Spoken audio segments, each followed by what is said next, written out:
കള്ള ലക്ഷണം ഞാൻ ശ്രദ്ധിച്ചു. അത് വെറുതെ ഇരിക്കുള്ളതാ. ആക്ച്വലി ഞാൻ പാവമാണ്. കള്ള്. അച്ഛാ ഇത് ഭയങ്കര സൗണ്ടാണല്ലോ. ശബ്ദം കുറച്ച് ഒന്നും കേൾക്കണല്ലോ. എന്താ ഇത് എങ്ങനെ കുറക്കണത്? ബഹളമാണ് ഇത്. നീ പറഞ്ഞല്ല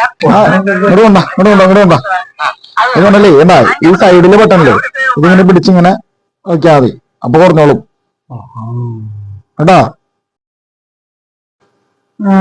ഒരു ഫോണ്ട് പോലെ ഇന്നലെ രാത്രി സിംഹത്തിന്റെ കത്തിനെ കണ്ട് ഞാൻ തന്നെ ഞെട്ടിട്ടു. ഇത് കണ്ട ആള് പോലും ഉപ്പ് കഴിച്ചു കഴിഞ്ഞാൽ ആയുസ് പറയുന്നത് വാട്സപ്പിലുണ്ട്. ഒത്തുപോകല്ലേ അച്ഛാ, അതൊക്കെ വെറുതെ പറയണാട്ടാ.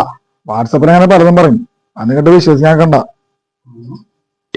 എന്നാ പിന്നെ നിങ്ങക്ക് നാളെ തുടങ്ങി ഉപ്പില്ലാണ്ട് കഞ്ഞിരാ.